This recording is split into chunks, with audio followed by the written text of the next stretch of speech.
अस्सलाम वालेकुम रहमतुल्लाह।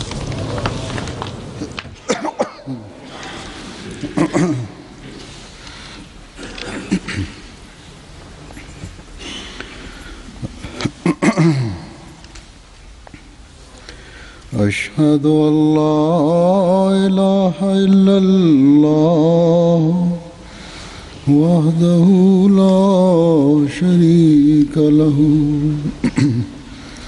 वअशहदु अन्ना मुहम्मदन अब्दुहु व रसूलुहु अम्मा बादु फ़अऊज़ु बिल्लाहि मिनश शैतानिर रजीम बिस्मिल्लाहिर रहमानिर रहीम अल्हम्दुलिल्लाहि रब्बिल आलमीन अर्रहमानिर रहीम मालिकि यौमिद्दीन इय्याका नअबुदु व इय्याका नस्तईन इहदिनस सिरातल मुस्तकीम सिरातल लज़ीना अनअमता अलैहिम गैरिल मग़ज़ूबि अलैहिम वलद्दाल्लीन।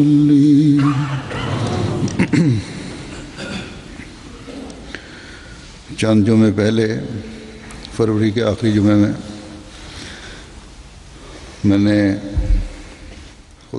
कुछ जुमा पहिरियां फेबरवरी जे आख़िरी जुमे में मां ख़ुतबे में आलम इस्लाम जे लाइ दुआ जी तहरीक कंदे अहमदीअ खे पंहिंजी ज़िम्मेवारी सम्झण जी तरफ़ तवजो ॾियाराई हुई त असां वटि ज़रिया कोन्हनि, ताक़त कान्हे, मुस्लमान मुल्कनि जे बादशाहनि ताईं सौ सिधो आवाज़ नथा पहुचाए सघूं त उन्हनि खे सम्झायूं त तव्हां पंहिंजे बादशाह हुअण या हुक्मरान हुअण जो सही हक़ अदा कयो। कुझु जॻहुनि ते थी सघे थो कंहिं ज़रिए सां आवाज़ पहुची वञे, पर वाज़ह पैगाम पहुची सघे या न ही ख़बर नाहे। बहरहाल ही मां इन लाइ चयो हुयो जो अहमदी जेके दुआ ते यकीन रखनि था उन्हनि खे दुआ जी तरफ़ ख़ासि तवजो ॾियणु घुरिजे त अल्लाह ताला हिननि हुक्मराननि खे अक़ुल ॾे ऐं ही इस्लामी मुल्क हर क़िस्म जी टोड़ फोड़ खां बची वञनि। अहिड़े तरह अवाम खे बि पैगाम हुयो त उहे बि पंहिंजूं ज़िम्मेवारियूं सम्झनि ऐं पंहिंजे मुल्कनि खे शिदत पसंदनि जी या गैरनि जी झोली में न किराइनि। बहरहाल मां हिन ख़ुतबे में इन्हनि मुल्कनि में रहण वारनि अहमदिन खे बि ॿीहर पैगाम ॾियां थो। पहिरां बि पैगाम ॾिनो हुयुमि त दुआउनि जी तरफ़ तवजो ॾियो ऐं जंहिं हद ताईं ॿिन्ही पासनि खे ही अक़ुल ॾियाराए सघनि था त शिदत पसंदी कंहिं मसइले जो हल नाहे ऐं जेको सभिनी खां वॾो हथियार आहे उहो दुआ आहे। अहमदिन जी अक्सरियत इन पैगाम खे सम्झी वरितो हुयो ऐं अल्लाह जे फज़ुल सां अहमदी त उमूमन इन टोड़ फोड़ में हिसो न आहिनि वठंदा।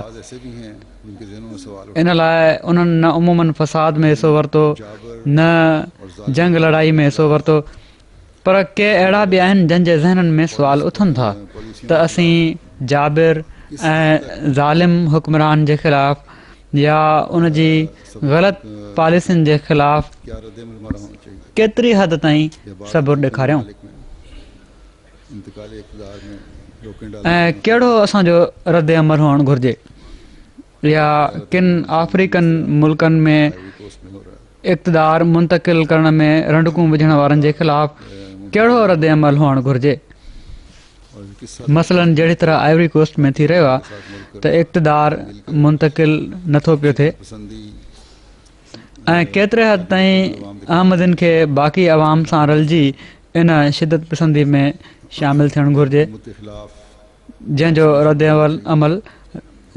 अमल अवाम ॾेखारे रहिया आहिनि या हुकूमत जे ख़िलाफ़ जुलूसनि में शामिलु थियणु घुरिजे। छो त के पढ़ियल लिखियल बि मुंहिंजे पैगाम जे रूह खे न सम्झिया हुआ ऐं सुवाल कंदा रहंदा आहिनि। उहे बाज़ दफ़ा सौ सिधो जवाबु चाहिनि था त असां ते ही वाज़ह कयो त असीं सख़्तीअ सां पंहिंजे हक़ खे हासिलु करण जी मुहिम में हिसो वठी सघूं था या न ऐं केतिरी हद ताईं ज़ुल्मनि खे बर्दाश्त कयूं। इन सिलसिले में मां जेके अरब मुल्क आहिनि या अफ्रीकन अरबी ॻाल्हाइण वारा जेके मुल्क आहिनि ऐं जिन खे असांजो अरबिक डेस्क डील करे थो उन्हनि जे बारे में अरबिक डेस्क सां ऐं हानी ताहिर साहिब सां मीटिंग कई हुई। उन्हनि खे तमामु वाज़ह तौर ते वॾो तफ़सीली तौर ते सम्झायो हुयो त हिननि हालतुनि में हिकिड़े अहमदी जो रद अमल ऐं किरदारु कहिड़ो हुअणु घुरिजे। ॿिन्ही पासे जा सुठा ऐं ख़राबु पहलू कहिड़ा हूंदा इन तरफ़ असांखे नज़र रखणु घुरिजे ऐं पोइ इहो ई मूं चयो हुयो त हीअ ॻाल्हियूं कलम बंदि करे जेके बि लाॻापियल मुल्क आहिनि या असांजा उहे माण्हू जंहिंजो इन्हनि सां राब्तो रहे थो उन्हनि ताईं ई पहुचायो त जीअं अहमदी खे सही सूरत हाल सम्झ अची वञे। पर किन ख़तनि ऐं सुवालनि मां मूंखे लॻे थो त किन माण्हुनि ताईं जमायत अहमदिया जे नुक़्ते नज़र जंहिंजो बुनियादु क़ुर ऐं हदीस ऐं हज़रत मसीह मौद अलैहिस्सलाम जा इर्शादात ते आहे किन माण्हुनि खे उनजी सही तौर ते सम्झ न आहे आई उनखे वाज़ह करण जी ज़रूरत आहे। तंहिं करे मां इन बारे में कुझु मवाद गॾु कयो आहे मूं कुझु गॾु करायो आहे कुझु ॻाल्हियूं गॾु कयूं आहिनि जेके तव्हांजे साम्हूं रखणु चाहियां थो त जीअं हर क़िस्म जा इबहाम ख़तमु थी वञनि। सभिनी खां बुनियादी शइ क़ुर शरीफ़ आहे। इन में बि असांखे ॾिसणो आहे त क़ुर शरीफ़ हुकुमराननि सां ताउन ऐं इताअत जे बारे में कहिड़ो हुकुम ॾिए थो। पोइ ही त उमूमी फ़सादनि में हिकिड़े मुस्लमान जो रद अमल कहिड़ो हुअणु घुरिजे। कंहिं हद ताईं उनखे पंहिंजो हक़ वठण जे लाइ हुकूमत जे ख़िलाफ़ मुहिम में हिसो वठणु घुरिजे।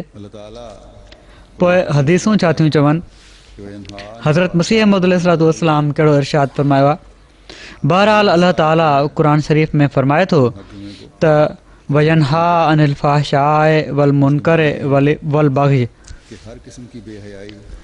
हीअ आयत जो जेको हिसो आहे असीं हर जुमे ते अरबी ख़ुतबे में पढ़ंदा आहियूं ऐं इन जी माना हीअ आहे त हर क़िस्म जी बेहयाई नापसंदीदा ॻाल्हियुनि ऐं बग़ावत खां तव्हांखे अल्लाह ताला झले थो।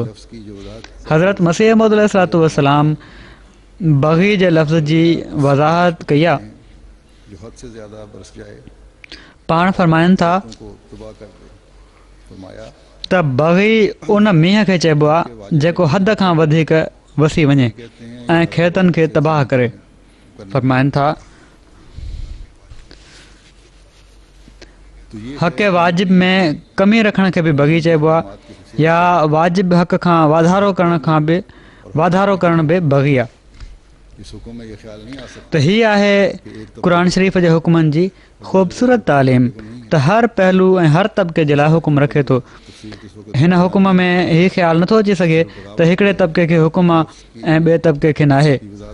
हिन आयत जो मुकमल तफ़सीर त हिन वक़्तु बयानु नथो पियो कयां सिर्फ़ु बग़ावत जे लफ़्ज़ जी वज़ाहत कयां थो और हक़ वाजिब में ज़्यादती करने वाले। जहिड़ो कि हज़रत मसीह मौद अलैहिस्सलाम फरमायो आहे त वाजिब हक़ में कमी करणु जब हाकिम ऐं वाजिब हक़ में और माफ़ी वाधारो करणु जाता है ॿिन्ही खां अलाह ताला झले थो। को अपने फ़राइज़ की अदायगी का हुक्म यानी जॾहिं हाकिम ऐं महकूम खे हुकुम ॾिनो वेंदो आहे में कमी या ज़्यादती करे त ॿिन्ही खे पंहिंजे फ़र्ज़नि जी अदायगी जो हुकुम ॾिनो वेंदो आहे।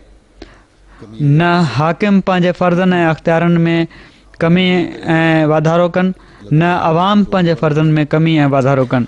और खुदा ताला की हदूद को तोड़ने वाला फिर खुदा ताला की गिरफ्त ऐं जेको बि हीउ कंदो ताला को नायत नापसंद है। अलाह ताला जूं हदूं उरांघण वारो थींदो ऐं ख़ुदा ताला जूं हदूं उरांघण वारो पोइ ख़ुदा ताला जी पकड़ में बि अची सघे थो। सख्ती से कदम उठाने का अलाह ताला खे तमामु नापसंद आहे। ये अवाम की हद तक आज सो अॼुकल्ह छो त अवाम हुकूमतुनि जे ख़िलाफ़ सख़्ती सां कदम खणण जो जोश रखनि था, के तंहिं करे अवाम जी हद ताईं अॼु ॻाल्हि कंदुसि। इन बारे में केतिरियूं हदीसूं आहिनि जेके हुक्मराननि जे ग़लति रवैये जे बावजूदु अवामुन्नास खे मोमिननि खे की एक हदीस है सब्र जी तलक़ीन जो हुकुम ॾियनि थियूं। कि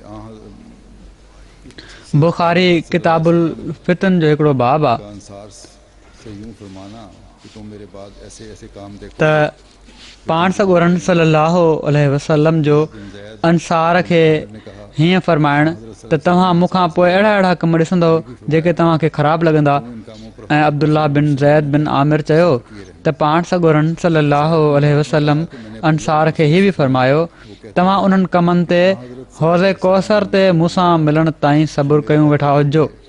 ज़ैद बिन वहब चयो त मूं अब्दुल्ला बिन मसूद खां ॿुधो त हू चवनि पिया त पाण सॻोरन सल्लल्लाहु अलैहि वसल्लम असांखे फरमायो तव्हां मूंखां पोइ ॾिसंदव त तव्हांजा हक़ खाई ॿियनि खे तरजीह ॾिनी पई थी वञे, पिणु अहिड़ियूं ॻाल्हियूं ॾिसंदव जिन खे तव्हां ख़राबु सम्झंदव। फरमाया हीअ ॿुधी असहाबनि अर्ज़ु कयो या रसूल अल्लाह, उनका हक़ पोइ अहिड़े वक़्त में तव्हां कहिड़ो था हुकुम ॾियो? अल्लाह से मांगो। फरमायाऊं उन वक़्त जे हाकिमनि खे हज़रत इब्न अब्बास उन्हनि जो हक़ अदा कयो ऐं तव्हां पंहिंजो हक़ अलाह खां घुरो। से रवायत की है कि आपने फरमाया वरी हिकिड़ी हदीस में अचे थो हज़रत इब्न अब्बास रज़ी अल्लाह ताला अन्हु पाण सॻोरन सल्लल्लाहु अलैहि वसल्लम खां रिवायत कई आहे अपने त पाण फरमायाऊं जेको शख़्स पंहिंजे अमीर जी कंहिं ॻाल्हि खे नापसंद करे त उनखे सबुरु करणु घुरिजे। इन लाइ जो जेको शख़्स पंहिंजे अमीर जी इताअत खां गिराठ जेतिरो बि ॿाहिरि निकितो त उनजो मौत जाहिलियत वारो मौत हूंदो। शख्स हज़रत सल्लल्लाहु अलैहि वसल्लम के पास आया कहने लगा या रसूलुल्लाह सल्लल्लाहु अलैहि वसल्लम पोइ उसैद बिन हुज़ैर खां रिवायत आहे त हिकिड़ो शख़्स पाण सॻोरन सल्लल्लाहु अलैहि वसल्लम वटि आयो चवणु लॻो या रसूलल्लाह सल्लल्लाहु अलैहि वसल्लम तव्हां फलाणे शख़्स खे हाकिम बनाए छॾियो आहे ऐं मूंखे हुकूमत न ॾिनी अथव। पाण फरमायाऊं तूं मूंखां पोइ ॾिसंदे त तो ते ॿियनि खे तरजीह ॾिनी वई आहे, छो तूं क़यामत जे ॾींहुं मूंसां मिलण ताईं सबुरु कंदो वञ। सलमा बिन यजीद अल-जाफ़ी ने रसूल पाक सल्लल्लाहु अलैहि वसल्लम से अर्ज़ की या रसूलल्लाह अगर हम पर ऐसे हुक्मरान मुसल्लत हों जो हम सलमा बिन यज़ीद अल जाफ़ी रसूल पाक सल्लल्लाहु अलैहि वसल्लम खे अर्ज़ु कयो या रसूलल्लाह जेकॾहिं असां ते अहिड़ा हुक्मरान मुसलत हुजनि जेके असां खां पंहिंजो हक़ घुरनि पर असांखे हक़ असांजो न ॾियनि त अहिड़ी सूरत में तव्हां असांखे कहिड़ो था हुकुम ॾियो? रसूल पाक सल्लल्लाहु अलैहि वसल्लम उन खां पासो कयो, उन वरी पंहिंजो सुवालु वरजायो, पाण वरी उन खां पासो कयऊं, उन ॿियो दफ़ो या टियों दफ़ो वरी पंहिंजो सुवालु वरजायो, जंहिं ते आयशस बिन कैस उन्हनि खे पोइते छिकियो यानी ख़ामोश कराइण जी कोशिशि कयईं त हुज़ूर सल्लल्लाहु अलैहि वसल्लम खे हीउ सुवालु पसंदि न आयो। तॾहिं रसूल पाक सल्लल्लाहु अलैहि वसल्लम फरमायो जो जिम्मेदारी अहिड़ियुनि हालतुनि में पंहिंजनि हुक्मराननि जी ॻाल्हि ॿुधो ऐं उन्हनि जी इताअत कयो। उसका मुआवज़ा जेका ज़िम्मेवारी उन्हनि ते विधी वई आहे उन्हनि जी पुछा ॻाछा उन्हनि खां थींदी ऐं जेका ज़िम्मेवारी तव्हां ते विधी वई आहे उन जी पुछा ॻाछा तव्हां खां थींदी। हमने कहा अल्लाह तुम्हारा भला करे हमसे ऐसी जुनादा बिन उमैया चयो त असीं उबादा बिन सामित वटि वियासीं, हू बीमार हुआ। असीं चयोसीं अल्लाह तुंहिंजो भलो करे, असां वटि अहिड़ी हदीस बयानु कर जेका तूं पाण सॻोरन सल्लल्लाहु अलैहि वसल्लम खां ॿुधी हुजे, हमें हर अल्लाह तोखे इन जे करे फ़ाइदो ॾे। या नाख़ुशी उन्हनि चयो पाण सॻोरन सल्लल्लाहु अलैहि वसल्लम असांखे घुरायो, असीं हुज़ूर जी बैत कईसीं। पाण बैत में असांखे हर हाल में तोड़े ख़ुशी हुजे या न ख़ुशी हुजे, तंगी हुजे या आसानी हुजे ऐं हक़ तलफ़ी में बि हीअ बैत वरिती त सवाइ इसके ॻाल्हि ॿुधंदासीं ऐं मञंदासीं। देखो पाण ही बि इक़रार वरिताऊं त जेको शख़्स हाकिम बणिजी वञे असां उन सां जहिड़ो न कयूं, सवाइ इन जे जो तव्हां ऐलानिया उन्हनि खे कुफ़ुर कंदे ॾिसो जंहिंजे ख़िलाफ़ु तव्हां वटि अलाह जे तरफ़ां दलील हुजे। उमरा और हुकाम की बेइंसाफियों और खिलाफ हिननि की तरफ इशारा किए गए। हदीसुनि में भी उमरा ऐं हाकमनि जी बेइंसाफ़ियुनि ऐं ख़िलाफ़ शरअ कमनि ॾांहुं इशारो कयो वियो आहे, पर पोइ बि पाण करीम सल्लल्लाहु अलैहि वसल्लम फरमायो त उन्हनि जे ख़िलाफ़ु बग़ावत करण जो तव्हांखे हक़ कोन्हे। हुकूमत के खिलाफ मुजाहिरे, तोड़ फोड़ और बागियाना रवश इख्तियार करने वालों का तर्ज अमल, हुकूमत जे ख़िलाफ़ मुज़ाहिरा, टोड़ फोड़ ऐं बाग़ियानो तरीक़ो अख़्तियार करण वारनि जी तर्ज अमल ख़िलाफ़ शरीयत आहे। जो हदीस के हैं, अरबी के अल्फाज हैं। हिन आख़िरी हदीस जी मज़ीद वज़ाहत करे छॾियां त हिन हदीस जे आख़िरी लफ़्ज़नि में जेके अरबी जा लफ़्ज़ आहिनि त अहलहु इल्ला अन तराउ व अल्लाह नुनाज़िल अम्र अहलहु इल्ला अन तराउ कुफ्रम बवाहन इंदकुम मिनल्लाहि फीहि बुरहान। सल्लल्लाहु अलैहि वसल्लम ने यानी पाण सॻोरन सल्लल्लाहु अलैहि वसल्लम असां खां हीउ इक़रार बि वरितो त जेको शख़्स हाकिम बणिजी वञे असां उन सां जहिड़ो न कंदासीं, सवाइ हिन जे जो तव्हां ऐलानिया उनखे कुफ़्र कंदे ॾिसो जंहिं ते तव्हां वटि अलाह जे तरफ़ां दलील हुजे। बाज़ सलफ़ी और वहाबी हदीस जा ही जेके आख़िरी लफ़्ज़ आहिनि तशद्दुद दीनी जमातें जो हैं, ये फिरके इन जी माना के सल्फ़ी ऐं वहाबी ऐं बाक़ी मुतशद्दिद दीनी जमायतूं या जेके फ़िरका आहिनि गवाह नहीं ज़ाहिर हो जाता। उहे ही माना वठंदा आहिनि त सिर्फ़ु उन वक़्त ताईं हाकिमनि सां लड़ाई जाइज़ न आहे इज़ाले के दर जेसि ताईं उन्हनि खां कुफ़्र ऐं बवाह ज़ाहिर नथो थी वञे, यानी खुलियो खुलियो कुफ़्र ज़ाहिर नथो थी वञे। जेकॾहिं हाकिम खां कुफ़्र बवाह नज़र अची वञे त पोइ उन जे इज़ाले जे पुठियां पइजी वञणु ऐं उन खां हुक्मरानी खसे वठणु फ़र्ज़ु आहे। इन्होंने इस दलील पर ये सोच रख ली है कि त इहे ई मुतशद्दिद जमायतूं जेके आहिनि उन्हनि इन दलील ते अपने उन्हनि इन ते ही दलील सोचे छॾियो आहे त हुकूमतुनि जे ख़िलाफ़ु बग़ावत करे सघिजे थी। जिनको ये फतवे देने वाले भला कहते हैं कि जिनको हमने काफिर करार दे दिया, किन पंहिंजनि फ़तवाउनि खे पाण में ई एॾो मज़बूत करण जी कोशिशि कनि था जो ही फ़तवाऊं ॾियण वारा ही चवनि था त जिन खे असां काफ़िर ॾेई छॾियोसीं, जिन खे असीं काफ़िर करार ॾेई छॾियोसीं, उन्हनि खे जेको काफ़िर न सम्झे उहो बि काफ़िर आहे ऐं काफ़िर खे काफ़िर न सम्झण वारो बि काफ़िर आहे। अल्फाज असल यही त ही जेका तकफ़ीर आहे इन जो हिकिड़ो डिघो सिलसिलो हलंदो पियो थो वञे। बहरहाल हिन हदीस में असुल लफ़्ज़ इहे ई आहिनि त तव्हां इताअत करणी आहे, इसके अलावा सवाइ हिन जे जो अहिड़ी ॻाल्हि कई वञे जेका कुफ़्र जी ॻाल्हि हुजे या तव्हांखे कुफ़्र ते मजबूर कयो पियो वेंदो हुजे। इन खां अलावा हर मामले में इताअत हुअणु घुरिजे बहरहाल ये इन लोगों का नजरिया ऐं उन सूरत में बि बग़ावत न आहे, बल्कि उहा ॻाल्हि न आहे मञणी सिर्फ़ु। ना करने के जो बहरहाल ही हिननि माण्हुनि जो नज़रियो आहे, अहमदनि जो न आहे। हा, इताअत न करण जो जो किन हालतुनि में जहिड़ो कमु चयो आहे, सवाइ हिन जे जो कुफ़र ते मजबूर कयो पियो वेंदो हुजे, जेको असांखे जमायत में बि हिकिड़ो मिसाल नज़र अचे थो उहो ही आहे त जॾहिं पाकिस्तान में या किन ॿियनि मुल्कनि में अहमदनि खे चयो वेंदो आहे त तव्हां पंहिंजो पाण खे मुस्लमान न चओ या इस्लाम त असीं हीअ ॻाल्हि मञण लाइ तयारु न आहियूं।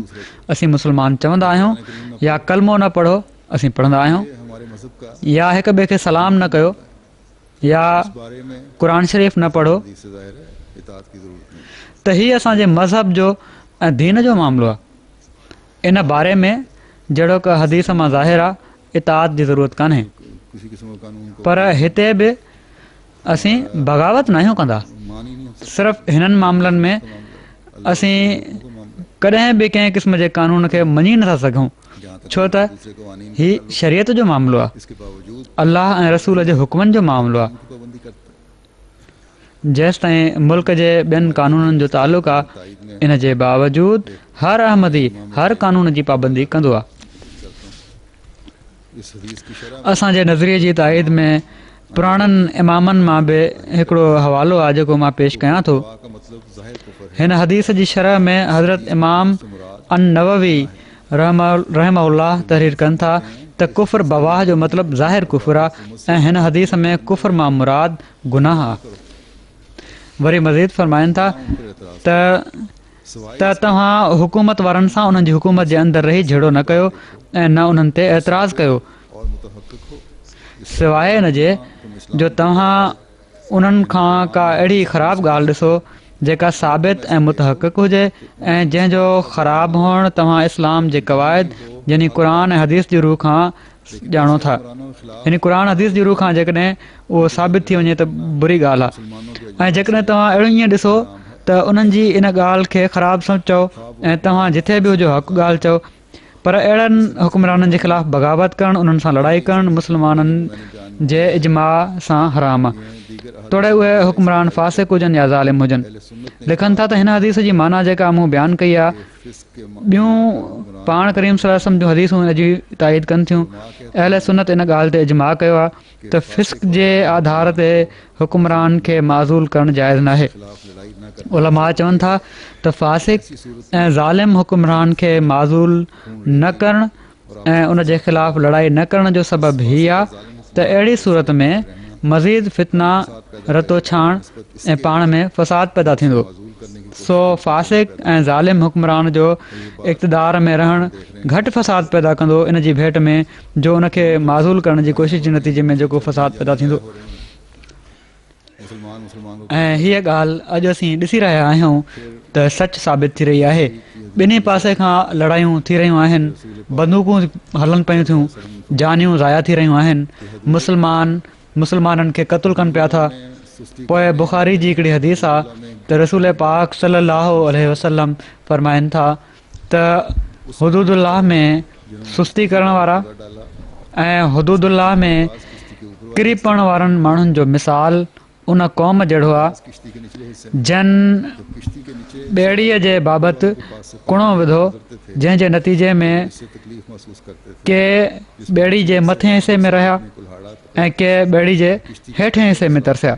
जॾहिं ॿेड़ी जे हेठे हिसे वारा माण्हू मथियुनि जे भरिसां लंघे मथियुनि जे भरिसां पाणी खणी लंघंदा हुआ त हू इन सां तकलीफ़ महसूसु कंदा हुआ, जंहिं ते हेठे हिसे वारनि मां हिकिड़े कुहाड़ो खयों ऐं ॿेड़ी जे तरे में टुंग करणु लॻो, जंहिं ते मथे हिसे वारा उन वटि आया ऐं उन खां पुछियऊं त तोखे छा थियो आहे। उन जवाबु ॾिनो त मां जॾहिं मथे वञी पाणी थो आणियां त इन सां तव्हांखे तकलीफ़ थी थिए ऐं पाणी खां बिना मुंहिंजो गुज़ारो कोन्हे।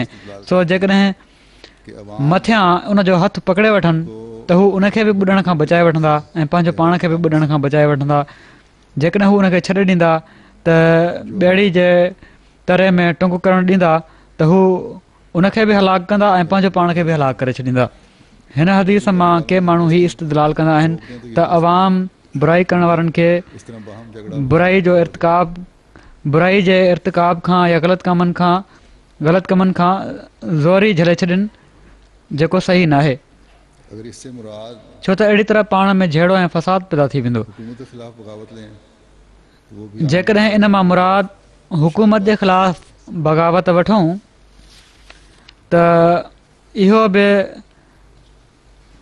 पाण सॻुरनि सल्लल्लाहु अलैहि वसल्लम जे इरशाद जे ख़िलाफ़ु इहा बि ॻाल्हि थिए थी।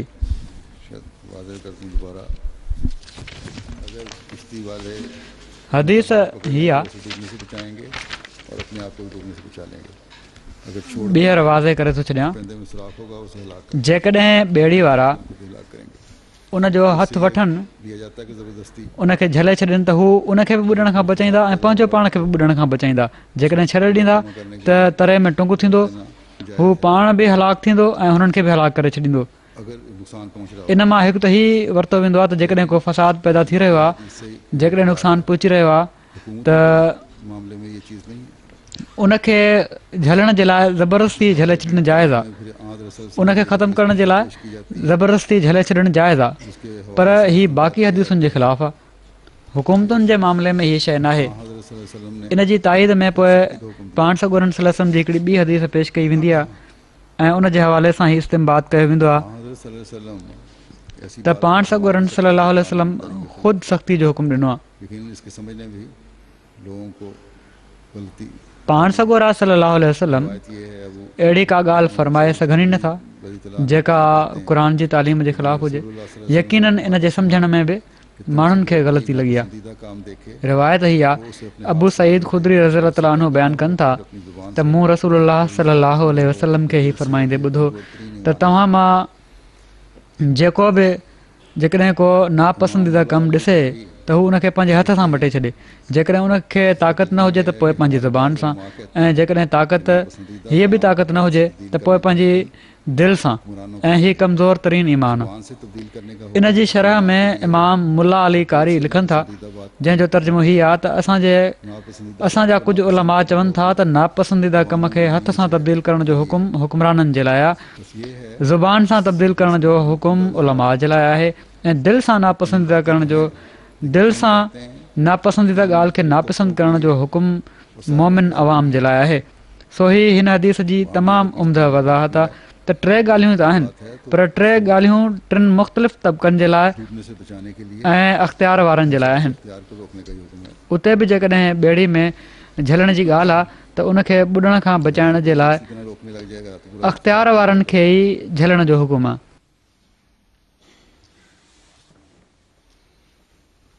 जेकॾहिं हर को अहिड़ी तरह उनखे झलण लॻी पवंदो त पूरो हिकिड़ो फ़साद पैदा थी वेंदो। ऐं फ़साद ऐं बदअबनी जे बारे में अलाह ताला फरमाए थो त वल्लाहु ला युहिब्बुल फ़साद। सूरह बक़रा जी आयत नंबर 206 आहे त अलाह ताला फ़साद खे पसंदि नथो करे।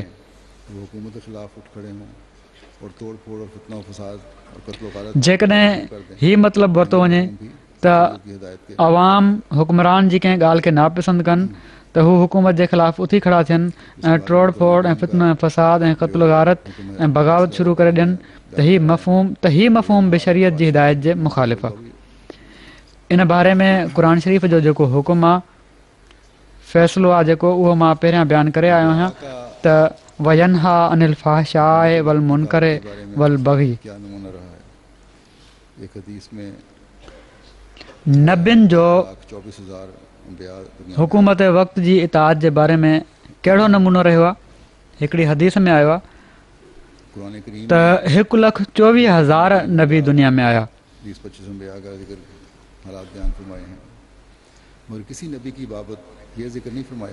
क़ुर शरीफ़ 2 दर्जन जे लॻभॻि नबियुनि यानी 20-25 नबियुनि जा हालात बयानु फ़रमाया आहिनि, मगर कंहिं नबीअ जे बाबति हीउ ज़िक्र न अथई फ़रमायो त उन दुनियावी मामलनि में पंहिंजे इलाइक़े जे हाकिम वक़्त जी नाफ़रमानी या बग़ावत कई आहे, या उन जे ख़िलाफ़ पंहिंजे पोइलॻनि सां रलिजी मुज़ाहिरा कया हुजनि, या का तोड़ फोड़ कई हुजे,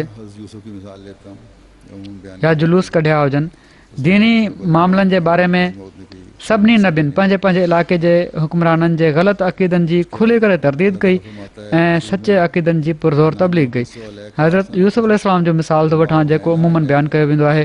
हज़रत ख़लीफ़ुल मसीह अव्वल रज़ी अल्लाह ताला अन्हु बयानु कयो आहे, हज़रत मसीह मौद अलैहिस्सलाम बि, हज़रत ख़लीफ़ुल मसीह सानीअ बि। इन जे शुरू में ई अल्लाह ताला फ़रमाए थो त नहनु नक़ुस्सु अलैका अहसनल क़सस बिमा औहयना इलैका हाज़ल क़ुरआन बिमा औहयना इलैका हाज़ल क़ुरआन व इन कुंत मिन क़ब्लिही लमिनल गाफ़िलीन। त असां जेको हीउ क़ुर तो ते वही कयो आहे, इन जे ज़रिए असां तुंहिंजे साम्हूं साबित शुदा तारीख़ी हक़ाइक़ मां बहितरीन बयानु कयूं था, जॾहिं त इन खां पहिरियां इन बारे में तूं गाफ़िलनि मां हुए। साबित शुदा तारीख़ी हक़ाइक़ कहिड़ा आहिनि जेके क़ुर शरीफ़ वाज़े फ़रमाए रहियो आहे? सूरह यूसुफ में जेके अक्सर हज़रत यूसुफ अलैहिस्सलाम जे हालात ते सूरह यूसुफ में जेका अक्सर हज़रत यूसुफ अलैहिस्सलाम जे हालात ते मुश्तमिल आहे, इन्हनि हालात जो ख़ुलासो हीअ आहे त हज़रत यूसुफ अलैहिस्सलाम मिस्र जे काफ़िर बादशाह फ़िरौन मिस्र जी काबीना में वज़ीर ख़ज़ाना जे तौर ते हुआ, माल जे निगरान जे तौर ते कमु कयूं। जेकॾहिं बादशाह ही सोचे हा त यूसुफ अलैहिस्सलाम उन जा वफ़ादार न आहिनि ऐं नऊज़ बिल्लाह सिर्फ़ु मुनाफ़िक़ाने तरीक़े सां उन जी इताअत कनि था, त हू हरगिज़ पंहिंजी काबीना में उनखे शामिलु न करे हा।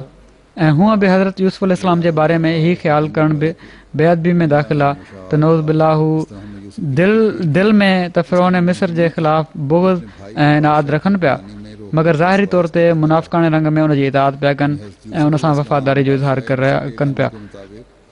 अलाह ताला फरमाए थो, कज़ालिक किदना ले यूसुफ़ मा कान ले याख़ुज़ अख़ाहु फ़ी दीनिल मलिक इल्ला अन यशा अल्लाह।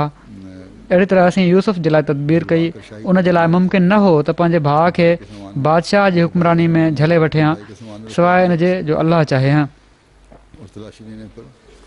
यानी हज़रत यूसुफ़ अलैहिस्सलाम मिस्र जे बादशाह जे कानून जे मुताबिक़ पंहिंजे सॻे भाउ खे मिस्र में रोके छॾण जो अख़्तियार न पिया रखनि। तंहिं करे अलाह ताला हीअ तदबीर कई त हज़रत यूसुफ़ अलैहिस्सलाम खां भुल कराए शाही पैमानो जेको हुयो पंहिंजे भाउ जे सामान में रखाए छॾियो ऐं तलाशी वठण ते उन्हनि जे भाउ जे सामान मां ई उहो पैमानो निकिरी आयो। इन मां ख़बर पवे थी त हज़रत यूसुफ़ अलैहिस्सलाम मिस्र जे काफ़िर ऐं मुशरिक बादशाह जे कानून जा पाबंद हुआ। दुनिया जे मामलनि में हज़रत यूसुफ़ अलैहिस्सलाम काफ़िर बादशाह जे कानून जी पाबंदी ऐं वफ़ादारी सां इताअत जे बावजूदि दीनी मामलनि में उन जे ग़लति अक़ीदनि जी पाबंदी ऐं इताअत न कंदा हुआ। पोइ क़ुर शरीफ़ में हिकिड़े हंधि अलाह ताला फरमाए थो त या अय्युहल्लज़ीना आमनू अतीउल्लाह व अतीउर रसूल व उलिल अम्रि मिनकुम व इन तनाज़अतुम फ़ी शैइन फरुद्दूहु इलल्लाहि वर रसूल इन कुंतुम तुमिनून बिल्लाहि वल यौमिल आखिर ज़ालिक खैरुम व अहसनु तावीला। इन बारे में हज़रत मसीह मौऊद अलैहिस्सलातु वस्सलाम फरमाइनि था त यानी अल्लाह ऐं रसूल ऐं पंहिंजे बादशाह जी ताबेदारी कयो। ही शाहतुल क़ुरान में फरमायो अथनि। वरी हिकु दफ़ो फरमाइनि था यानी अल्लाह ऐं उन जे रसूल ऐं बादशाहनि जी इताअत अख़्तियार कयो, मुलूक जी इताअत अख़्तियार कयो यानी बादशाहनि जी इताअत अख़्तियार कयो। वरी हिकिड़े हंधि फरमाइनि था, ऐं मुस्लमानो जेकॾहिं कंहिं ॻाल्हि में तव्हां में पाण में इख़्तिलाफ़ थी पए त इन मामले खे फ़ैसिले जे लाइ अल्लाह ऐं रसूल जे हवाले कयो। जेकॾहिं तव्हां अल्लाह ऐं आख़िरी ॾींहं ते ईमान आणियो था त जेकॾहिं तव्हां अल्लाह ऐं आख़िरी ॾींहं ते ईमान आणियो था त इहो ई कयो, छो जो इहो ई बहितर ऐं अहसन तावील आहे। फरमाइनि था जेकॾहिं तव्हां कंहिं ॻाल्हि में इख़्तिलाफ़ कयो त इन मामले जो फ़ैसिलो अल्लाह ऐं रसूल जी तरफ़ मोटायो ऐं सिर्फ़ु अल्लाह ऐं रसूल खे हकम बनायो, कंहिं ॿिए खे न। ऐं अल्लाह ऐं रसूल जो फ़ैसिलो जहिड़ो की मां पहिरियां बयानु करे आयो आहियां इहो ई आहे त आम दुनिया जे हालात में हिकिड़े मोमिन ते जेके बि हालात गुज़री वञनि त बग़ावत न कयो। जेकॾहिं कुफ़र खे ॾिसो या कुफ़र जो हुकुम ॿुधो त इताअत उन हद ताईं वाजिबु आहे जेसि ताईं इन खां अलावा ॻाल्हियूं आहिनि। इन्हनि ॻाल्हियुनि में इताअत नाहे, पर बग़ावत जी तॾहिं बि इजाज़त नाहे। वरी हज़रत मसीह मौऊद अलैहिस्सलाम हिकिड़े हंधि फरमाइनि था त क़ुर शरीफ़ में हुकुम आहे अतीउल्लाह व अतीउर रसूल व उलिल अम्रि मिनकुम। हिते उलिल अम्र जी इताअत जो हुकुम साफ़ तौर ते मौजूदु आहे ऐं जेकॾहिं कोई शख़्स चए त मिनकुम में गवर्नमेंट दाख़िल नाहे त हीअ उनजी वाज़ह ग़लती आहे। गवर्नमेंट जेको हुकुम शरीयत जे मुताबिक़ ॾिए थी उहो उनखे मिनकुम में दाख़िल थो करे। मसलन जेको शख़्स असांजी मुखालफ़त नथो करे उहो असां में दाख़िल आहे। इशारतुन नफ़्स जे तौर ते क़ुर शरीफ़ मां साबित थिए थो त गवर्नमेंट जी इताअत करणु घुरिजे ऐं उन जा हुकुम मञी वठणु घुरिजनि। फरमाइनि था जेकॾहिं हाकिम ज़ालिम हुजे त उनखे ख़राबु न चवंदा वठो, बल्कि पंहिंजी हालत में इस्लाह कयो। ख़ुदा उनखे मटे छॾींदो या उन खे नेक करे छॾींदो। जेका तकलीफ़ अचे थी उहा पंहिंजनि बदअमलनि जे सबबु ईंदी आहे, न त मोमिन सां ख़ुदा जो सितारो हूंदो आहे। मोमिन जे लाइ ख़ुदा ताला पाण सामान मुहैया करे छॾींदो आहे। मुंहिंजी नसीहत इहा ई आहे त हर तरह सां तव्हां नेकी जो नमूनो बणिजो, ख़ुदा जा हक़ बि तल्फ़ न कयो ऐं ॿाननि जा हक़ बि तल्फ़ न कयो। हीअ नेकी जा नमूना ई आहिनि जेके अहमदिन खे बि क़ाइमु करणु घुरिजनि, बल्कि अहमदिन खे ई क़ाइमु करणु घुरिजनि। उलिल अम्र मिनकुम मां मुराद सिर्फ़ु मुस्लमान हुक्मरान न आहिनि। इन बारे में हज़रत ख़लीफ़तुल मसीह सानी रज़ियल्लाहु तआला अन्हु वज़ाहत कंदे फरमाइनि था त के मुस्लमान ग़लती सां हिन आयत जी माना हीअ था सम्झनि त हीअ हुकुम सिर्फ़ु मुस्लमान हाकिमनि जे हक़ में आहे त उन्हनि जी इताअत कई वञे, पर हीअ ॻाल्हि ग़लति आहे ऐं क़ुर शरीफ़ जे उसूल जे ख़िलाफ़ु आहे। बेशक हिन हंधि लफ़्ज़ मिनकुम जो अचे थो, मगर मिनकुम जी माना हीअ न आहे त जेके तव्हांजा ई मज़हब वारा हुजनि फरमाता है हिकु मज़हब वारा हुजनि। यातिकुम रसूलुम मिनकुम, बल्कि इन जी माना इहा ई आहे त जेके तव्हां मां बतौर हाकिम मुक़ररु हुजनि, मिन इन माना में इस्तेमालु थींदो आहे। क़ुर शरीफ़ में अलाह ताला काफ़रनि खे मुख़ातिब करे फ़रमाए थो त अलम यातिकुम रसूलुम मिनकुम। के मानी हम मज़हब, हिन आयत में मिनकुम जी माना जेकॾहिं असीं साॻे मज़हब वारा हम मज़हब वठूं त इन जी माना हीअ थींदी त नऊज़ बिल्लाह मिन ज़ालिक, रसूल काफ़रनि जा हम मज़हब हुआ, हो उसकी इताअत यानी रसूल ऐं काफ़र हिकु मज़हब जा हुआ।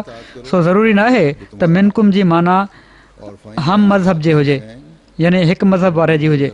ऐं हीअ ॿी माना में बि इस्तेमालु थींदो आहे। ऐं हिन हंधि इन जी इहा ई माना आहे त उहे हाकिम जेके तव्हांजे मुल्क जा हुजनि, यानी हीअ न त जेके हाकिम हुजे, जेको हाकिम हुजे उनजी इताअत कयो, बल्कि उन्हनि जी इताअत कयो जेको तव्हांजो हाकिम हुजे।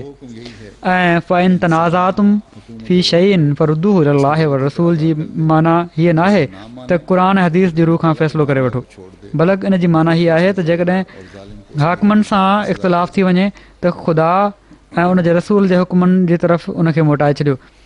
ऐं उहो हुकुम इहो ई आहे त इंसानु हुकूमत वक़्त खे उन जी ग़लती ते आगाह करे, फरमाते हैं कि कुरान उन जी ग़लती जे बारे में यूसुफ का उनखे ॾसे, हुआ है, ऐं जेकॾहिं हू न मञे त पोइ अलाह ताला ते मामिलो छॾे ॾे। किसी मज़हब का हो, हू ख़ुदि फ़ैसिलो कंदो ऐं ज़ालिम खे उन जे किरदार जी सज़ा ॾींदो। जहिड़ो की हज़रत यूसुफ जे वाक़े में बयानु करे आयो आहियां, पाण बि इहो ई दलील ॾेई रहिया आहिनि। पोइ उनका बजा लाना हुकूमत के ज़िम्मे होता है, तब भी फरमाइनि था त क़ुर शरीफ़ में हज़रत यूसुफ जो वाक़ियो जहिड़ी तरह बयानु थियो आहे, उहो बि दलालत थो करे त हाकिम खणी तोड़े कहिड़े बि मज़हब जो हुजे उन जी इताअत ज़रूरी आहे, बल्कि जेकॾहिं उन जा बादशाह की कौम हुकुम अहिड़ा शरई, बल्कि जेकॾहिं उन जा हुकुम एक तदबीर करती, अहिड़े शरई हुकुमनि जे मुख़ालिफ़ बि थी वञनि जिन खे बजा आणणु हुकूमत जे ज़िम्मे आहे, तॾहिं बि उन जी इताअत करे। जीअं त हज़रत यूसुफ अलैहिस्सलाम जे बारे में अलाह ताला फ़रमाए थो त जॾहिं उन्हनि जे भाइरनि, इसके नीचे लिखा है तफसीर फतल जॾहिं उन्हनि जे भाइरनि उन्हनि वटि नंढे भाउ खे आंदो किया गया है कि जालिम बल्कि त हू उन्हनि खे उतां जे बादशाह जे कानूननि हेठि पाण वटि न पिया रखे सघनि। तंहिं करे ख़ुदा ताला उन्हनि जे लाइ ख़ुदि हिकिड़ी तदबीर करे छॾी। कि वो हक़ को अहिड़ी तरह पाण अॻिते हली फ़रमाइनि था त हीअ आयत जेका आहे क़याम से ये मतलब इजअलनी अला ख़ज़ाइनिल अर्ज़, शरीयत को चला सके, इन जे हेठि तफ़सीर फ़तुल बयान में लिखियलु आहे त इन जो तफ़सीर बयानु कयो आहे, कि मोमिन अपनी जाती यानी हिन आयत मां इस्तदलाल कयो आहे त ज़ालिम ख्याल चला सके, बल्कि काफ़िर बादशाह जे तरफ़ां उहिदनि खे क़बूल करणु उन शख़्स जे लाइ जाइज़ आहे जेको पंहिंजी जान ते एतबार रखे थो त हू हक़ खे क़ाइमु रखे सघंदो। यादि रखणु घुरिजे त हक़ जे क़याम जो मतिलबु हीअ न आहे त हू पंहिंजी शरीयत खे हलाए सघे, छो त जहिड़ो की हज़रत यूसुफ जे भाउ जे मामले मां ज़ाहिर आहे, हुक्मरानों से काफ़र जी मुलाज़मत जे लाइ हीअ शर्त न आहे त मोमिन पंहिंजो ज़्याती ख़्यालु हलाए सघे। जैसे कि पहले भी सो हक़ जी हिफ़ाज़त मां इहा ई मुराद आहे त ज़ुल्म जी ॻाल्हियुनि में साण शामिल न थिए। सो हज़रत यूसुफ अलैहिस्सलाम जे मामले में बि ज़ाहिर आहे त तोड़े गवर्नमेंट काफ़र ई छो न हुजे, उन जी वफ़ादारी ज़रूरी आहे। इन जी मज़ीद वज़ाहत त हुक्मराननि सां इख़्तिलाफ़ जी सूरत में छा कजे, जहिड़ो की पहिरियां बि ॻाल्हि थी चुकी आहे त छा हुक्मरान सिर्फ़ु मुस्लमान आहिनि जंहिंजी इताअत करणी आहे, या हीअ जेको हुकुम आहे हीअ ॿिन्ही जे लाइ अचे थो।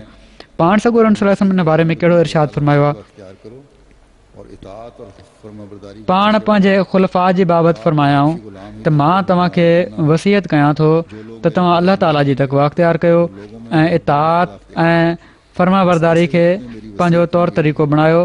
कि तुम तोड़े खणी को हबशी ग़ुलाम ई तव्हां ते हुक्मरान छो न हुजे। जेके माण्हू मूंखां बाद ज़िंदा रहंदा उहे माण्हुनि में ॾाढो तमामु घणो इख़्तिलाफ़ु ॾिसंदा।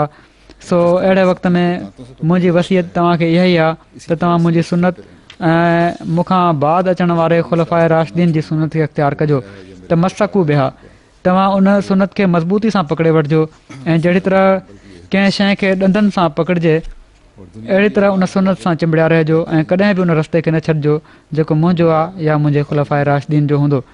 मुस्नद अहमद बिन हंबल जी हदीस आहे। ऐसे हालात ऐं दुनिया जे हाकिमनि जे बारे में कहिड़ी तालीम आहे, हीअ बुख़ारी में ई आहे। फरमाइनि था त तव्हां मूंखां बाद अहिड़ा हालात ॾिसंदो जो तव्हां सां बेइंसाफ़ी थींदी। इन जी पहिरियां बि ॻाल्हि अची चुकी आहे, जेके दुनिया जा हाकिम आहिनि हीअ उन्हनि जे लाइ आहे। साहबा ने अर्ज़ की, तव्हांजा हक़ खाधा वेंदा ऐसे हालात में ऐं ॿियनि खे तव्हां ते तरजीह ॾिनी वेंदी फरमाया ऐं अहिड़ा मामला ॾिसंदव जिन खे तव्हां नापसंदि कंदव। असहाबनि अर्ज़ु कयो, या रसूलल्लाह, अहिड़नि हालतुनि में तव्हां असांखे कहिड़ो था हुकुम ॾियो? पाण फरमायाऊं, उन्हनि जो यानी अहिड़नि हुकुमराननि जो हक़ उन्हनि खे ॾिजो ऐं पंहिंजो हक़ु अलाह खां घुरिजो। कि जिसके तर्जुमा ये है कि इस मुस्लिम में बि इन जहिड़ी हिकिड़ी हदीस आहे जंहिंजो तर्जुमो हीअ आहे त तोड़े कुरान बहुत जालिम हाकिम ॾाढा ज़ालिम ऐं तोड़े हाकिम ॾाढो ज़ालिम ऐं गासिब हुजे, जालिम कुरान की भी उन जी इताअत करणी आहे। अदा किया जाए, उसके खिलाफ बगावत न की जाए और उसकी इताअत से इनकार न किया जाए। सो ज़ालिम हुक्मरान जी बि इताअत जो हक़ अदा कयो वञे, उन जे ख़िलाफ़ु बग़ावत न कई वञे ऐं उन जी इताअत खां इनकार न कयो वञे, बल्कि उन जी तकलीफ़ ऐं शर खे ख़तमु करणु ऐं उन जी इस्लाह हुअण जे लाइ अलाह ताला जे अॻियां आजिज़ी सां दुआ कई वञे। इस्लाम की बैत की हिकिड़े अहमदीअ खे हीअ बि यादि रखणु घुरिजे त उन कहिड़नि शर्तनि ते हज़रत मसीह मौद अलैहिस्सलाम जी बैत कई आहे। ख़यानत और फसाद और बगावत के तरीक़ों से बचता रहेगा। ॿियो शर्त मसलन हीअ आहे त कूड़ ऐं ज़िना ऐं बदनज़री ऐं हर हिकु फिस्को फुजूर ऐं ज़ुल्म ऐं ख़यानत ऐं फ़साद ऐं बग़ावत जे तरीक़नि खां बचंदो रहंदो ऐं नफ़सानी जोशन महल उन्हनि खां मग़लूब न थींदो, जेतोणीकि कहिड़ो ई जज़्बो छो न पेश अचे। ऐं चोथों शर्त हीअ आहे त आम ख़ल्क़ुल्लाह खे उमूमन ऐं मुस्लमाननि खे ख़ुसूसन पंहिंजे नफ़सानी जोशनि सां कंहिं क़िस्म जी नाजाइज़ तकलीफ़ न ॾींदो, न ज़ुबान सां, न हथ सां, न कंहिं ॿिए तरीक़े सां। वरी हज़रत मसीह मौद अलैहिस्सलाम फरमाइनि था त वल फितनतो अकबर मिनल क़त्ल, ऐं बग़ावत खे फैलाइणु यानी अमुन में ख़लल विझणु क़त्ल खां वॾो आहे। फरमाइनि था त उलिल अम्र मां मुराद जिस्मानी तौर ते बादशाह ऐं रूहानी तौर ते इमाम ज़मान आहे, ऐं जिस्मानी तौर ते जेको शख़्स असांजे मक़सदनि जो मुख़ालिफ़ न हुजे ऐं उन मां मज़हबी फ़ाइदो असांखे हासिलु थी सघे, उहो असां मां आहे। वरी फरमाइनि था त ख़ुदा न ख़ास्ता जेकॾहिं कंहिं अहिड़ी जॻह ते ताउन पखिड़िजे जिथे तव्हां मां को हुजे त मां तव्हांखे हिदायत कयां थो त गवर्नमेंट जे कानूननि जी सभिनी खां पहिरियां इताअत करण वारा तव्हां हुजो। अक्सर जॻहुनि ते ॿुधो वियो आहे त पुलिस वारनि सां मुक़ाबिलो थियो। मुंहिंजे वेझो गवर्नमेंट जे कानूननि जे ख़िलाफ़ु हलणु बग़ावत आहे, जेको ख़तरनाक जुर्म आहे। हा, गवर्नमेंट जो बेशक ई फ़र्ज़ु आहे त हू अहिड़ा ऑफिसर मुक़ररु करे जेके ख़ुशि अख़लाक़ ईमानदार ऐं मुल्क जे रस्म रवाज ऐं मज़हबी पाबंदियुनि खां वाक़िफ़ हुजनि। मक़सदु तव्हां ख़ुदि हिननि कानूननि ते अमल कयो ऐं पंहिंजे दोस्तनि ऐं पाड़ेसरनि खे हिननि कानूननि जे फ़ाइदनि खां आगाह कयो। पोइ हिकु दफ़ो कॉलेज में यूनिवर्सिटी में हिकिड़ी हड़ताल थी, उन जे बारे में फरमायाऊं त मुफ़्सिद शागिर्दनि सां शमूलियत जो जेको तरीक़ो अख़्तियार कयो अथई, हीअ असांजी तालीम ऐं असांजे मशवरे जे बिल्कुलु ख़िलाफ़ु आहे। तंहिं करे हू उन ॾींहं खां इन बग़ावत में शरीक आहे, यानी जेको बि पंहिंजे हिकिड़े अज़ीज़ जे बारे में फरमायाऊं। पोइ पाण फरमाइनि था त जॾहिं शागिर्दनि लाहौर में पंहिंजे प्रोफेसरनि जी मुखालफ़त में स्ट्राइक कई हुई त जेके छोकिरा उन जमायत में शामिलु हुआ उन्हनि खे मूं हुकुम ॾिनो हुयो त हू इन मुखालफ़त में शामिलु न थियनि ऐं पंहिंजे उस्तादनि खां माफ़ी वठी फ़ौरन कॉलेज में दाख़िल थी वञनि। जीअं त उन्हनि मुंहिंजे हुकुम जी फ़र्माबरदारी कई ऐं पंहिंजे कॉलेज में दाख़िल थी अहिड़ो हिकिड़ो नेक मिसाल क़ाइमु कयाऊं जो ॿिया शागिर्द बि फ़ौरन दाख़िल थी विया। हज़रत ख़लीफ़तुल मसीह अव्वल रज़ियल्लाहु ताला अन्हु जी इन बारे में कहिड़ी वज़ाहत आहे। पाण फरमाइनि था त हर हिकु मुस्लमान जे लाइ अल्लाह ताला जी इताअत ऐं रसूलुल्लाह सल्लल्लाहु अलैहि वसल्लम जी इताअत ऐं उलिल अम्र जी इताअत ज़रूरी आहे। जेकॾहिं उलिल अम्र फ़रमान इलाही ऐं फ़रमान नबवी जी वाज़े मुखालफ़त करे त मुसलमान पंहिंजे शख़्सी ऐं ज़ाती मामलनि में पंहिंजी ताक़त जे मुताबिक़ उलिल अम्र जो हुकुम न मञे या उन जो मुल्क छॾे ॾे। अतीउल्लाह व अतीउर रसूल व उलिल अम्र मिनकुम साफ़ नस आहे। उलिल अम्र में हाकिम ऐं सुल्तान पहिरें नंबर ते आहिनि ऐं उलमा ऐं हुकमा ॿिए दर्जे ते आहिनि। हाणे के माण्हू हीअ बि सुवाल करे छॾींदा आहिनि त कश्मीरनि जे हक़ में हज़रत मुस्लिम मौद रज़ियल्लाहु ताला अन्हु हिंदुस्तान जे मुस्लमाननि सां रलिजी जेको जलसो ऐं जुलूस कयो हुयो ऐं उन जी इजाज़त ॾिनी हुअऊं। जो अॼुकल्ह हुकूमत जे ख़िलाफ़, माण्हू सम्झनि था त हीउ जेको तरीक़ो हुयो हालांकि ये हीउ बि उहो ई तरीक़ो आहे जेको अॼुकल्ह हुकूमत जे ख़िलाफ़ बग़ावत आहे, इन लाइ जाइज़ आहे। हालांकि हीउ हिकिड़ो ॿाहिरि जो आवाज़ु हुयो। जुलूस ऐं जलसा उन्हनि जा हक़ ॼाणाइण जे लाइ हुआ। का लड़ाई कोन हुई, का तोड़ फोड़ न हुई। हुकूमत खे तवजो ॼाणाई वई हुई त कश्मीरनि जा जेके हक़ खाधा पिया था वञनि उहे ॾिना वञनि। उन्हनि जूं जाइदादूं उन्हनि जे नाले सिर्फ़ु नाले मात्र आहिनि ऐं सॼी जाइदाद जी जेका कमाई आहे उहा राजा वटि हली थी वञे। त उन्हनि हक़नि जी तरफ़ तवजो ॼाणाई वई हुई त उन्हनि जा हक़ उन्हनि खे ॼाराया वञनि। बहरहाल हज़रत मुस्लिह मऊद रज़ी ताला अन्हु खां 1929 में 29 नवंबर जी हड़ताल जे बारे में पुछा कई वई त अहमदन जो इन जे बारे में कहिड़ो रवैयो हुअणु घुरिजे। त पाण फरमायाऊं हड़ताल में शामिलु न थियणु घुरिजे। हा, जलसे ऐं जुलूस वग़ैरह में शामिलु थी वञणु घुरिजे। हक़नि जे लाइ जेसि ताईं जलसे ऐं जुलूस जो तालुक़ु आहे त सही आहे, छो त इन जी हुकूमत हिकिड़ी हद ताईं इजाज़त ॾिनी आहे। पर हड़ताल ऐं दुकान बंदि ऐं तोड़ फोड़ इहे शयूं जाइज़ न आहिनि। वरी हिकिड़े माण्हू चयो त शहरनि में अहमदन जा दुकान छो त तमामु घटि हूंदा आहिनि, तंहिं करे जेकॾहिं उहे खुलियल रहनि त हमले जो ख़तरो हूंदो आहे ऐं माण्हू ॾंडे सां बंदि कराईंदा आहिनि।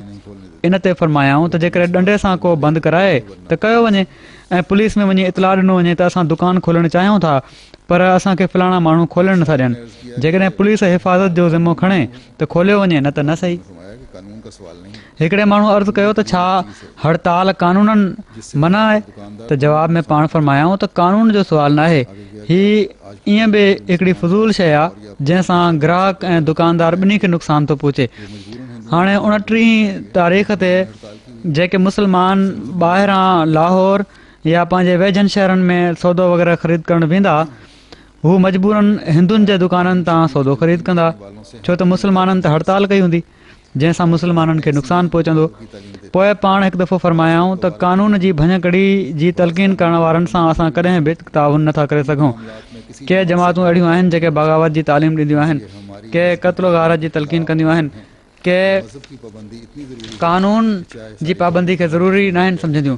इन्हनि मामलनि में कंहिं जमायत सां असांजो ताउन नथो थी सघे, छो त हीअ असांजी मज़हबी तालीम जे ख़िलाफ़ु मामला आहिनि ऐं मज़हब जी पाबंदी एतिरी ज़रूरी आहे जो तोड़े सॼी गवर्नमेंट असांजी दुश्मन थी वञे ऐं जिथे बि कंहिं अहमदी खे ॾिसे उनखे सलीब ते टंगणु शुरू करे ॾिए, पोइ बि असांजो हीउ फ़ैसिलो नथो मटिजी सघे त कानून शरीयत ऐं कानून मुल्क खे कॾहिं टोड़ियो न वञे।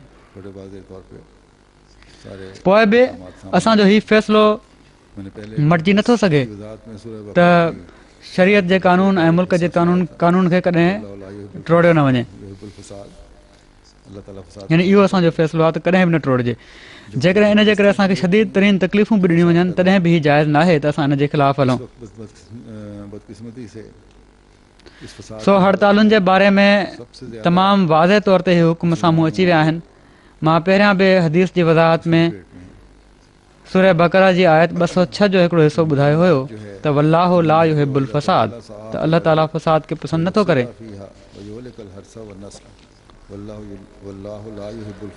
ऐं जॾहिं ज़बरदस्तियूं शुरू थी वेंदियूं आहिनि त फ़साद पैदा थींदो आहे।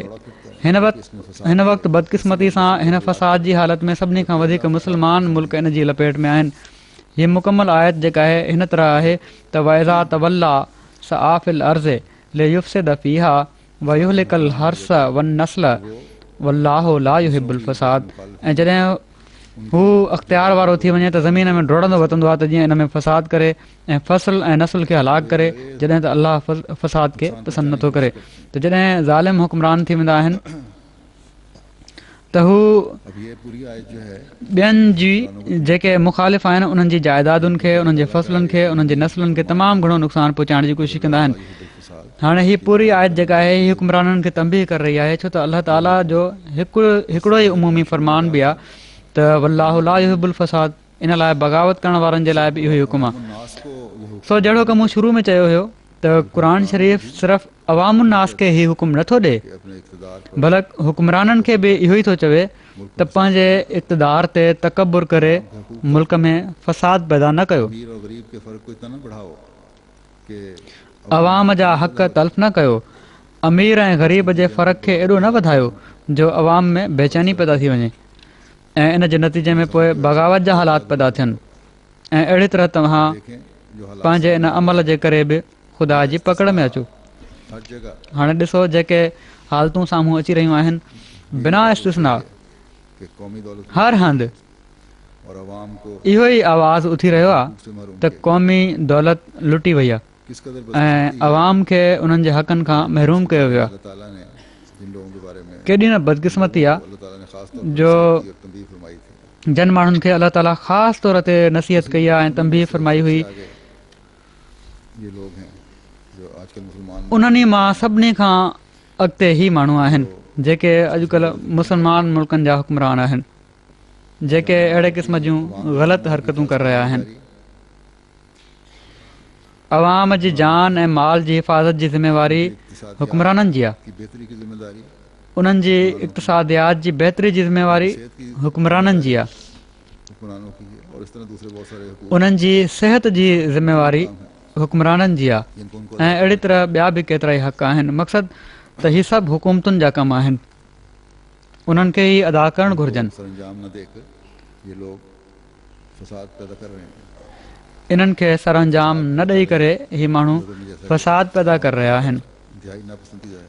ऐं फ़साद अलाह ताला जी नज़र में जहिड़ो की अलाह ताला फ़रमाए थो तमामु नापसंदीदा आहे। इन उसूलों और सो असांजे हुक्मराननि खे अलाह ताला जे इनामनि जो क़दुरु कंदे उन्हनि उसूलनि ऐं उसवा ते हलण जी कोशिशि करणु घुरिजे इंसाफ का जंहिंजा मिसाल असीं ॾियूं था।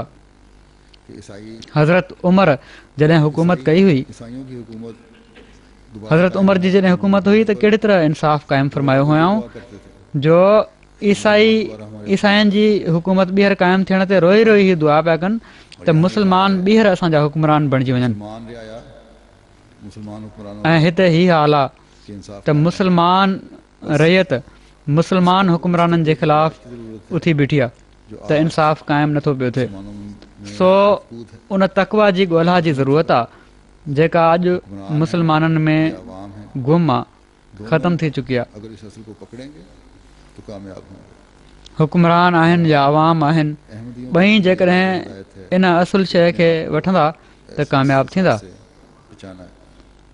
बहरहाल अहमदिन जे लाइ हीअ वाज़े हिदायत आहे त पंहिंजो पाण खे इन फ़साद खां बचाइणो आहे। दुआऊं कयो, जेकॾहिं दिलि मां निकितल दुआऊं हूंदियूं त हिकिड़े वक़्त में जॾहिं अलाह ताला चाहींदो क़बूलियत जो दर्जो हासिलु कंदियूं ऐं हिननि ज़ालिमनि खां जेकॾहिं ज़ालिम हुक्मरान आहिनि त निजात मिलंदी, जहिड़ो की हज़रत मसीह मौद अलैहिस्सलाम फरमायो आहे। आर्ज़ी अमन के तहत अॻिते बि जेके तब्दीलियुनि जे खां बाद हालात नज़र अची रहिया आहिनि उहे शायदि आर्ज़ी अमन जा त हुजनि पर मुस्तक़िल अमन जा न आहिनि। जुल्म करके इक़्तिदार को कब्ज़ा अहिड़ी तरह जेके तब्दीलियूं थींदियूं आहिनि लाया जाते हैं जेके ज़ुल्म करे उनमें भी जेको ज़ुल्म करे इक़्तिदारनि ते कब्ज़ो कयो वेंदो आहे या इनक़लाब आणिया वेंदा आहिनि ज़ालिम त उन्हनि में बि हिकिड़े वक़्त खां बाद वरी ज़ालिम हुक्मरान पैदा थियणु शुरू थी वेंदा आहिनि। दूसरे ज़ालिम आ जाते हैं। इसलिए हिकिड़े ज़ालिम जे वञण खां बाद ॿिया ज़ालिम अची वेंदा आहिनि। हम पर कोई तंहिं करे ज़ालिम हुक्मरान कभी मुसलत न करे। हीअ बि दुआ घुरो त अलाह ताला असां ते आमतुल मुस्लिमीन को ज़ालिम हुक्मरान कॾहिं बि मुसलत न करे। अलाह करे त आमतुल मुस्लिमीन बि कोशिश करें। ऐं हुक्मरान बि पंहिंजा पंहिंजा फ़र्ज़ ऐं हक़ सुञाणनि ऐं पोइ उन्हनि खे अदा करण जी कोशिशि कनि ऐं इस्लाम जी ख़ूबसूरत तालीम दुनिया जे साम्हूं पेश कनि। जनाज़े हिन वक़्तु जुमे जी नमाज़ खां बाद मां कुझु जनाज़ा ग़ाइब बि पढ़ाईंदुसि। सैयद अब्दुल्ला शाह पहिरियों जनाज़ो अमतुल वदूद साहिबा जेका मुकरम सैयद अब्दुल्ला शाह साहिब नाज़िर इशात अंजुमन अहमदिया रबवा पढ़ाई हुआ और जी घरवारी आहे उनजो आहे। थी ब्रेन हेमरेज हो गया और वहीं वफ़ात उनकी 2 ॾींहं पहिरियां ओचितो ब्लड प्रेशर हाई थियो ऐं इस्पताल में दाख़िल थी 70 साल थी। ऐं ब्रेन हेमरेज थी वियो ऐं उते ई 25 मार्च ते हिननि जी वफ़ात थी वई। इन्ना लिल्लाहि व इन्ना इलैहि राजिऊन। हिननि जी उमिरि 72 साल हुई। मोहतरम शेख महबूब इलाही साहिब श्रीनगर वारे जी धीउ हुई जेके हिकिड़ा ब्राह्मण हुआ ऐं हिंदू मज़हब छॾे पाण अहमदी थिया हुआ। उन्हनि जो पहिरियों नालो राधा कृष्ण हुयो। इसी तरह ये हज़रत मुस्लिम मऊद शेख साहिब खे कादियान सॼे दीनी तालीम ॾियाराई ऐं पोइ उन्हनि दीन जी ख़िदमत कई। मरहूमा जी वालदा मोहतरमा मोहतरमा ख़्वाजा अब्दुल अज़ीज़ डार साहिब इब्न हाजी उमर डार साहिब साहबी हज़रत मसीह मौद अलैहिस्सलाम जी धीउ हुई। अमीर घर मां हुई पर वाक़फ़े ज़िंदगी सां शादी थी त पंहिंजे वक़्फ़ खे ख़ूब निभायईं ऐं हर हालत में ख़ुशी सां गुज़ारो कयईं। तमामु घणो सभिनी सां सुठो मिलंदड़, ग़रीबनि जो ख़्यालु रखंदड़ हुई। हिकिड़ी 6-7 सालनि जी ॿारड़ी खे खणी पालियईं, तरबियत कयईं ऐं उनजी पालना कयईं, तालीम ॾियारायईं ऐं पंहिंजे ख़र्च ते उनजी शादी कयईं। असांजा जेके अहमद याहिया साहिब आहिनि, ह्यूमैनिटी फस्ट जा चेयरमैन, ही इन्हनि जी वालदा हुई। ॿियो जनाज़ो मोहम्मद सईद अशरफ साहिब इब्न चौधरी मोहम्मद शरीफ़ साहिब लाहौर जो आहे। ही हिकिड़ो रोड क्रॉस कंदे 27 मार्च ते एक्सीडेंट हिन जो थी वियो। 3 मोटरसाइकिल वारनि हिननि खे टकर हणी फिटी कयो। पाण ऐं हिननि जी घरवारी ॿई वञी रहिया हुआ। घरवारी खे त धक लॻा आहिनि, ही उते साइड ते किरी पिया ऐं मोटरसाइकिल हिननि जे मथां लंघे वई। बहरहाल टेक सां उथिया ऐं रक्शो बिहारियऊं, इस्पताल वञी रहिया हुआ। पर उते जॾहिं इस्पताल वञी पटी वग़ैरह थी त अञा 10 मिंट बि न गुज़रिया हुआ त साहु बीहजणु लॻो ऐं उते वफ़ात थी वई। इन्ना लिल्लाहि व इन्ना इलैहि राजिऊन। हिननि जो नानो हज़रत फज़लुद्दीन साहिब ऐं नानी हसन बीबी साहिबा ॿई हज़रत मसीह मौद अलैहिस्सलाम जा साहबी हुआ ऐं जमायत सां वफ़ा ऐं ख़िलाफ़त सां इंतिहाई वफ़ा ऐं इख़लास जो तालुक़ु हुन। जमायती कमनि में हिसो वठण वारा हुआ। हिननि जा हिकिड़ा पुट मोहम्मद अहसन सईद साहिब मरबी सिलसिला आहिनि। जामिया अहमदिया जर्मनी में बतौर उस्ताद कमु कनि पिया था। ही वञणु लॻा हुआ त उन्हनि जी वालदा चयो त वक़्फ़ जी तक़ाज़ा इहा ई आहे त तूं हिते न अचु ऐं पंहिंजा फ़र्ज़ अंजाम ॾे। त ॿियो जनाज़ो हिननि जो आहे जेको अदा थींदो। टियों जनाज़ो नईमा बेगम साहिबा जो आहे। ओहायो अमरीका में हिननि जी वफ़ात थी आहे। डॉक्टर हशमतुल्लाह ख़ान साहिब रज़ियल्लाहु तआला अन्हु जेके हज़रत ख़लीफ़तुल मसीह सानी रज़ियल्लाहु तआला अन्हु जा ख़ासि मुआलिज हुआ, उन्हनि जी धीउ हुई ऐं ख़िलाफ़त सानिया खां वठी हाणे ताईं ख़िलाफ़त सां हिननि जो ॾाढो तालुक़ु हुयो ऐं ज़ाती तालुक़ु हुयो ऐं वॾो इख़लास ऐं वफ़ा हुई। हज़रत ख़लीफ़तुल मसीह सानी रज़ियल्लाहु तआला अन्हु जे चवण ते हिननि MA हिस्ट्री कई, जामिया नुसरत में कुझु वक़्तु पढ़ायूं, पोइ अॼुकल्ह पंहिंजे पुट वटि अमरीका में तरसियल हुई। उते बि ही लजना जे कमनि में तमामु घणो अॻिते वधी सदी हिसो वठण वारी हुई। अलाह ताला जे फज़ल सां मूसिया हुई। अलाह ताला हिननि जा दर्जात बुलंद करे। अॻिलो हिकिड़ो ॿियो जनाज़ो नईम अहमद वसीम साहिब जो आहे जेके 6 मार्च ते अमरीका में फ़ौत थी विया। इन्ना लिल्लाहि व इन्ना इलैहि राजिऊन। ही हाजी मोहम्मद दीन साहिब तेहालवी रज़ियल्लाहु तआला अन्हु हज़रत मसीह मौद अलैहिस्सलाम जे असहाबी जा पुट हुआ जेके कादियान में दुआउनि जी मिशन जे नाले सां मशहूरु हुआ। तमामु मुख़लिस मुतवक्किल ऐं फ़िदाई ख़ादम सिलसिला हुआ ऐं सभिनी जमायती तहरीकुनि में अॻिते वधी हिसो वठंदा हुआ। हज़रत ख़लीफ़तुल मसीह सालिस हज़रत मिर्ज़ा नासिर अहमद साहिब ख़िलाफ़त खां पहिरियां जॾहिं ख़िलाफ़त सानिया में हिफ़ाज़त मर्कज़ जी निगरानी जो कमु उन्हनि जे हवाले हुयो त उन वक़्तु ही उन्हनि सां गॾु बि कमु कंदा रहिया आहिनि। रबुआ जे पीढ़ जे पथर जी तक़रीब में बि ही शामिलु थिया। उनखां पोइ ही अमरीका हलिया विया। उते अमरीका में बि अंसारुल्लाह जे क़ाइद माल जी हैसियत सां कमु कंदा रहिया। कुझु महीना पहिरियां हिननि खे दिलि जो हमिलो थियो ऐं काफ़ी हालति ख़राबु थी वई। उन वक़्तु बि मस्जिद जे लाइ अंसारुल्लाह जी कोशिशि हुई ऐं चंदो गॾु करे रहिया हुआ त होश में ईंदे ई जेको पहिरियों सुवालु कयाऊं उहो इहो ई हुयो त मस्जिद जे चंदे जो हिसाब किताब सही करे वरितो अथव या न, या फलाणे बिल जी अदायगी थियणी हुई उहा करे छॾी अथव या न। अलाह ताला हिननि सभिनी मरहूमिन जा दर्जात बुलंद फ़रमाए ऐं हिननि जूं नेकियूं हिननि जे नसलुनि में जारी रखे। जुमे जी नमाज़ खां पोइ हिननि जी नमाज़ जनाज़ा थींदी।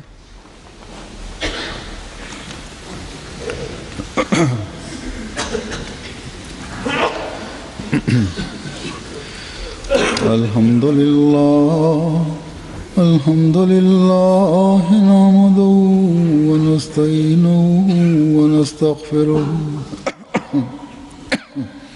व नुमिनु बिही व नतवक्कलु अलैहि व नऊज़ु बिल्लाहि मिन शुरूरि अनफुसिना व मिन सय्यिआति अअमालिना मन यहदिहिल्लाहु फला मुदिल्ल लहु ومن يضلل فلا هادي له ونشهد أن لا إله إلا الله ونشهد أن محمدا عبده ورسوله عباد الله رحمكم الله إن الله يأمر بالعدل والإحسان وإيتاء ذي القربى وينهى عن الفحشاء والمنكر والبغي يعظكم لعلكم تذكرون اذكروا الله يذكركم وادعوه يستجب لكم ولذكر الله أكبر.